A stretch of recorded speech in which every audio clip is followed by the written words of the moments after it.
Jumping into episode 10 of Wistoria, Wand and Sword, Will and his team are separated and stranded on the 11th floor of the dungeon. With classmates on the floors above being attacked and their teachers falling to unknown foes, and with no help on the 11th floor, low rations, and fear setting in for everyone, there's no escape in sight. Or is there? Let's find out now in episode 10, called Our Dream.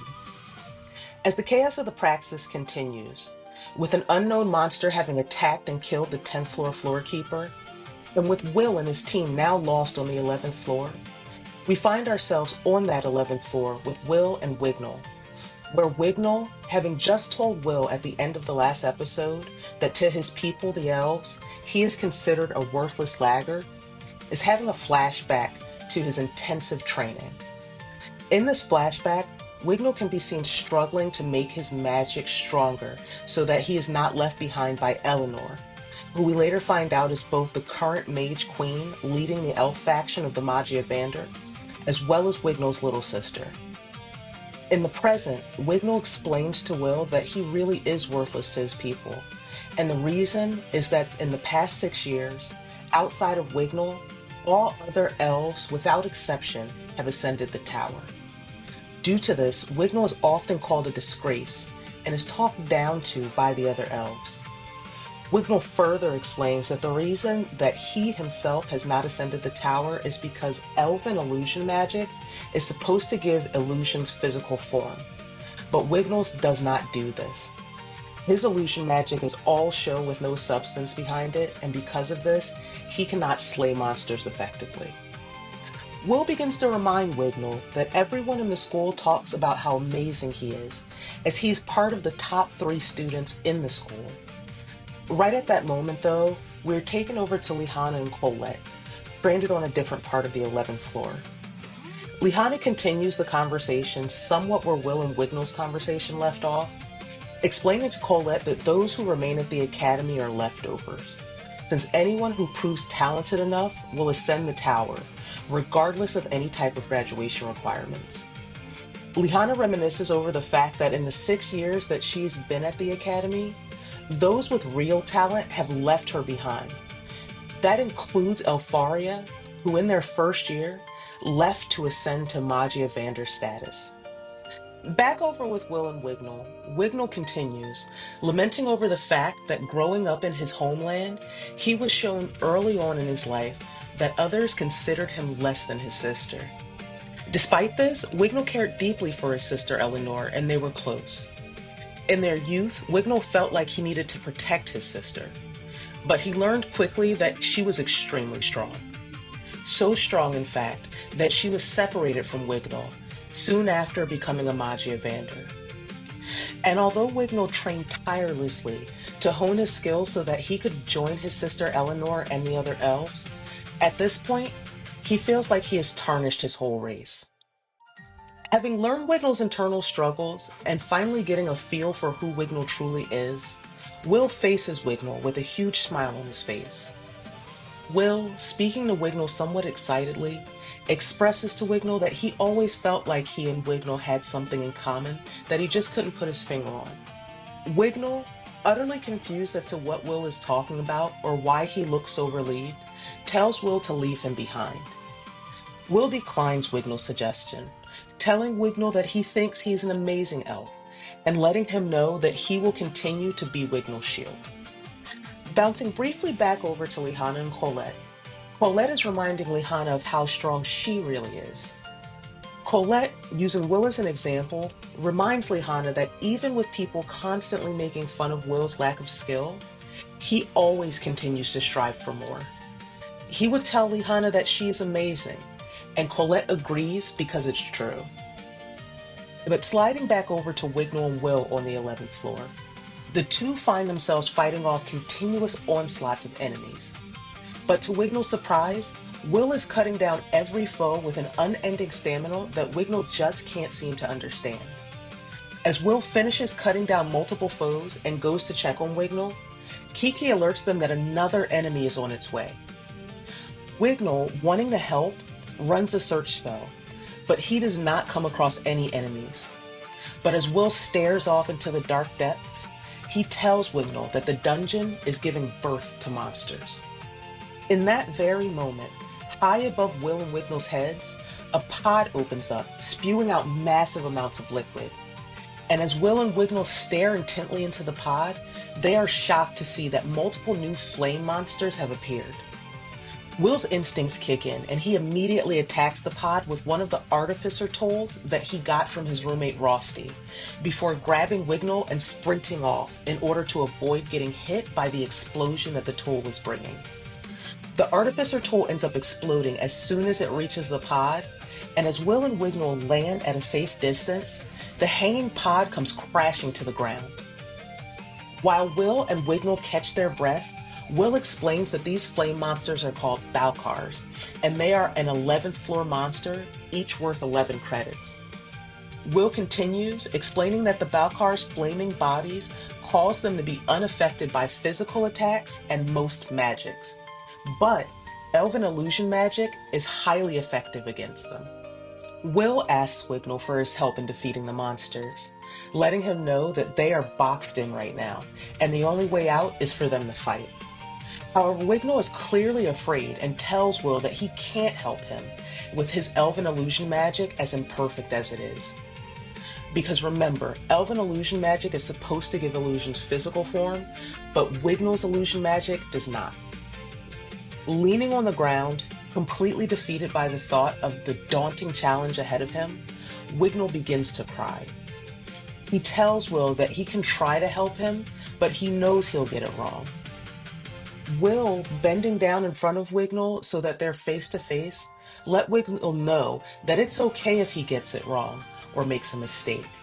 He even says that making mistakes is a good thing, since sometimes you have to fail to move forward. Wignall, still hesitant, continues to tell Will that he won't help, and that if he fails, it could mean the end of Will's life. However, Will stops Wignall in his tracks, letting Wignall know that he won't be dying, and that the only place he will be going to is to the tower, where Elfie is waiting for him. From here, Will turns and heads to face off against more incoming Balcars. Will runs up to 3 incoming Balcar, slashing away at the first one he reaches. His slashes didn't have any effect, and the Balcar began to pull the pieces of itself back together, showing Wignall just how ineffective physical attacks are on these monsters. Wignall, recognizing the danger to Will and wanting to help, stands and attempts to attack the Balcars with his elven illusion magic. Sadly, the attack didn't work, and the Balcars continue to chase down Will, with Wignall in the background mentally spiraling because he believes Will is now going to be taken out due to his failure. With that, all 3 Balcar attack Will at once.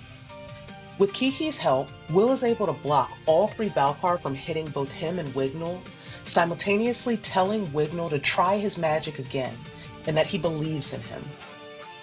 Wignall, having never been shown that type of faith by his own elven people, and truly happy to have someone who believes in him, stands up one more time, ready to try again for the sake of Will's life and his own. As Wignall calls out his spell, Alf's Ringhool, for the first time ever, Wignall produces elven illusion magic with real substance. Wignall takes out all 3 Balcars in an instant, and as Will turns to congratulate him on his breakthrough, Wignall drops to one knee, apologizing to Will for how he acted and acknowledging Will as someone he deems worthy of his respect. And Will, with a big smile on his face and happy to have made a new friend, tells Wignall that he has always respected him as well, before shaking the hand of his newfound friend.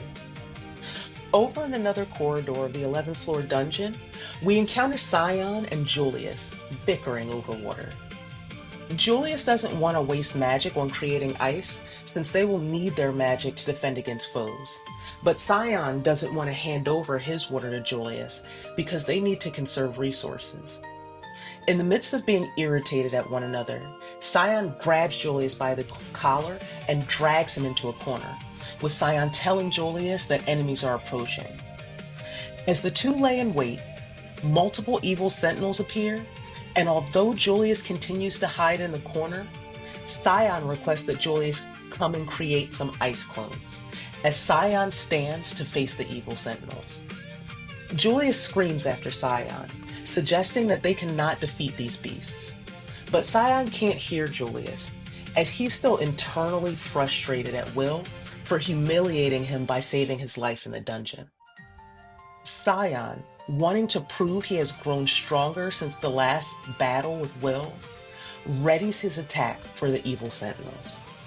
In the same breath, we transition over to Regarden Magical Academy's Praxis Base Camp, where students are being attacked en masse by evil sentinels. As the students all take off running, trying to escape, Professor Edward appears and assists everyone, taking down evil sentinels and directing students and teachers to evacuate to the 6th floor. As Professor Edward clears the surrounding area of threats, Professor Werkner appears on a Sky Racer dragon, pulling Professor Edward onto its back as it flies by. As the two fly off into the depths of the dungeon, Professor Werkner lets Professor Edward know that most students have already escaped.